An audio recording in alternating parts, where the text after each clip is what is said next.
Can you be happy and employed? The answer to this can actually vary depending on what kind of person you are, your political agenda, or your class. This is a question that I think about a lot, and I feel like it is a topic that needs to be discussed more often. I have been employed for a while now, and every day as I do anything in my life, I think of the fact that I should be working right now. Luckily, and I'm very privileged, but my parents can support me and are able to do so I'm not worried about making rent, for example. However, I still stress over the fact that I have not gotten a job yet. And while that completely overwhelms me, I also made a pact with myself to enjoy those days. I was often told by my employed friends and family to just enjoy those days. And they tell me this with a lot of exhaustion in their eyes. They always let me know to enjoy the days I have where I'm not basically having to deal with the weight of keeping a job. This is not just my loved ones telling me this. I do see this online quite a bit. And whenever I hear employed people's disdain for their jobs, I start to wonder, is it just as miserable having a job? But before we get further into this, welcome back to Day Money.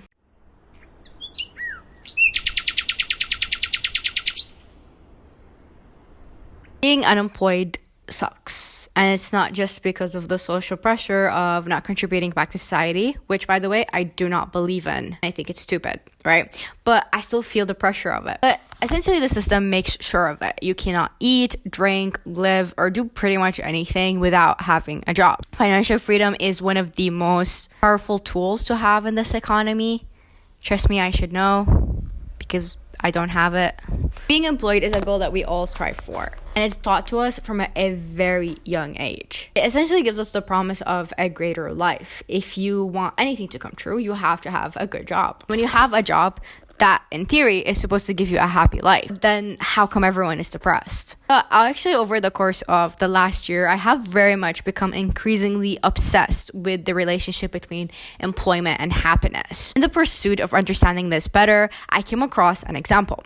Let's say you have a starving artist. The artist is miserable vast majority of their life. They're unable to make ends meet, and they're having such a hard time basically existing as a human being. But finally, they find success, right? Would you say that person led a happy life? Now stop for a minute and think about it a little bit, right? Actually, I started to think about this properly when I read a book called Welcome to the Hyunam Bookshop.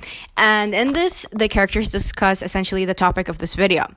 It's filled with characters that are essentially struggling with their relationship with employment and happiness and the meaning of life. This book is South Korean, and if you know anything about Korean culture, you know that they have very competitive labor markets where you're essentially supposed to dedicate your entire existence to this job.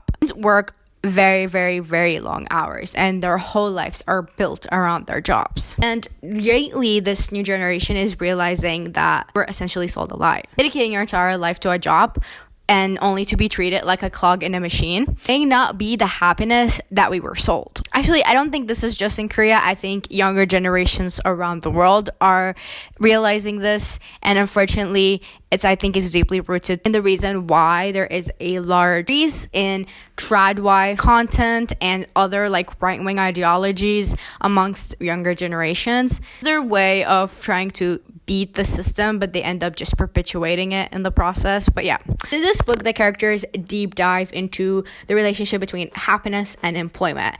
And the example I provided above was actually discussed in the book. And one of the characters, Youngju, said that she believed that the artist was truly happy. Right? They eventually achieved what they were working towards, right?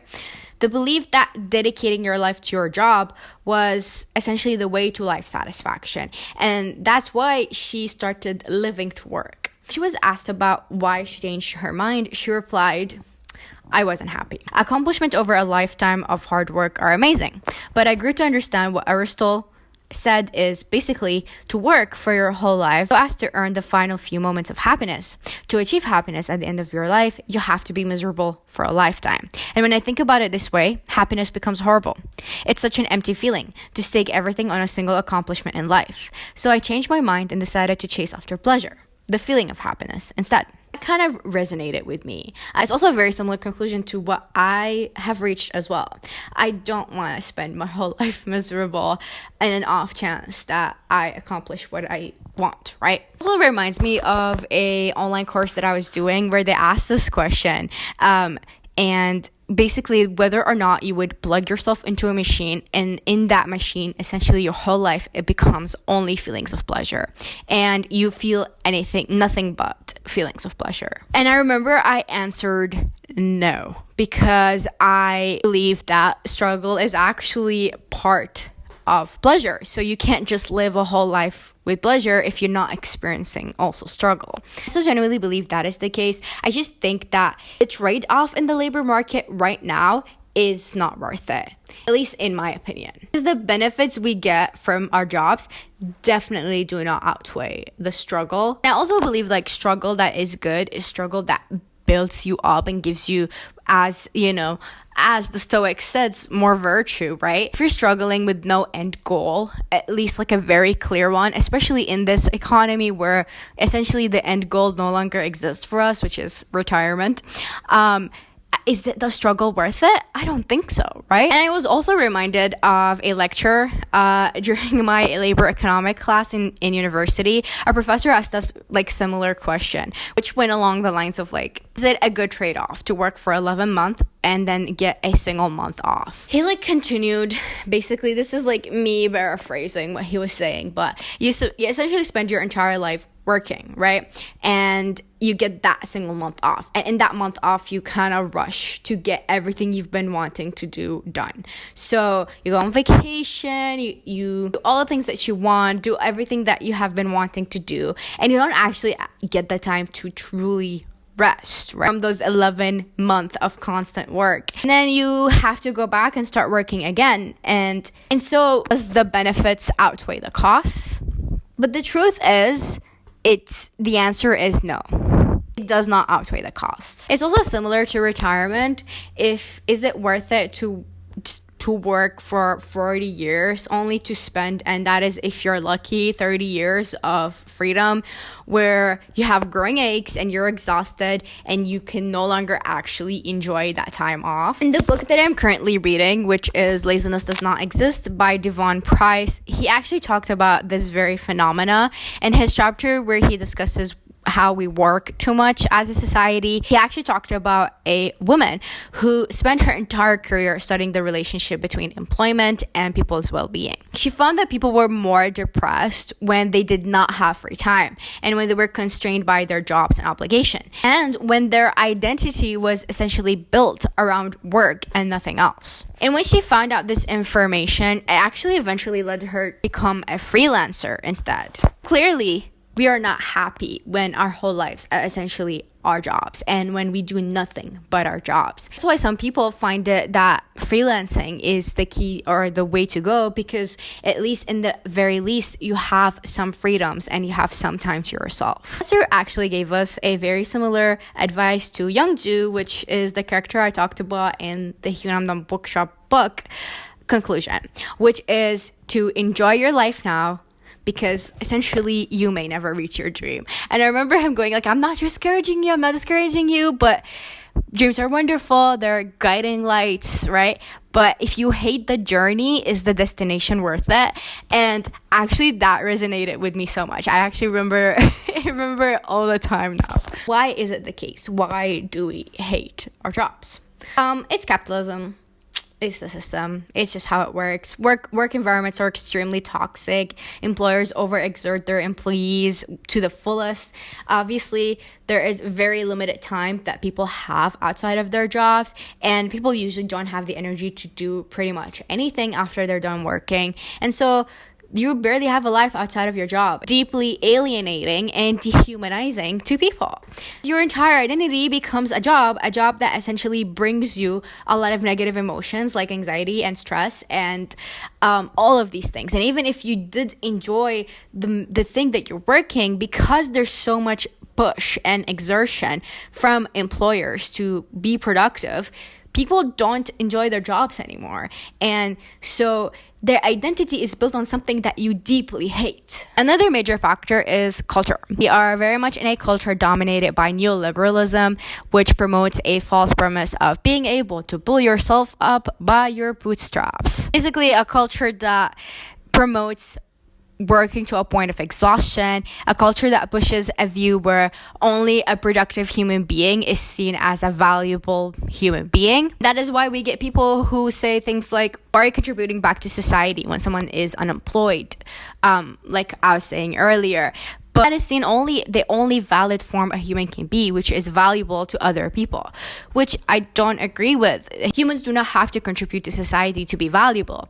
Humans only have to exist to be valuable. It's essentially a culture where you can never do too much, and as human beings, we're not capable of reaching those impossible standards set forward, and so we fall into cycles of shame. Work environments specifically push forward those cultures, and so people become extremely miserable and unhappy individuals, and they start hating their jobs.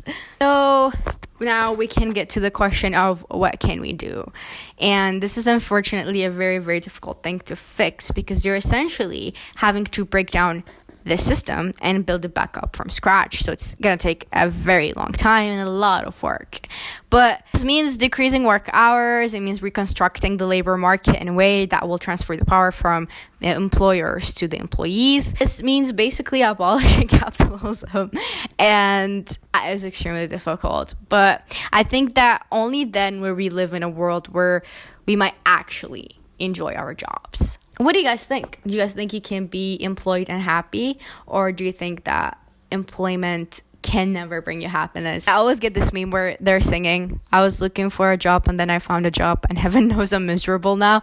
Basically, you're miserable when you're unemployed and you're miserable when you are employed. It's just, there's nothing you can do. I feel like also whether or not you're okay or happy with employment depends a lot on how much you're okay with constraints. Some people really love kind of having very structured lives, and I do to some degree, but I also like freedom and like having the ability to do my hobbies and to read my books and to journal and write and do all of the things that I love doing. And I can't do those things if I'm stuck in front of a computer from 9 to 5 and have no energy afterwards to do anything else. So let me know down below what you guys think. Anyway, I wanted to say thank you so much for 100 subscribers. Yeah! We hit 100.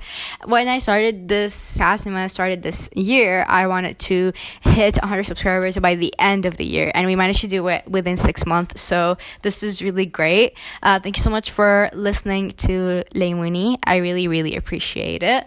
And thank you so much for commenting and talking to me about these things. I always find it so great whenever you guys comment and say something, and it makes me happy that people engage with the videos and the topics I'm talking about with me. So thanks so much for subscribing. I really, truly, truly appreciate it. Well, that's it for me. I would love to hear what you guys think about this topic down below, and I will see you guys in the next one, hopefully. See you guys. Bye bye.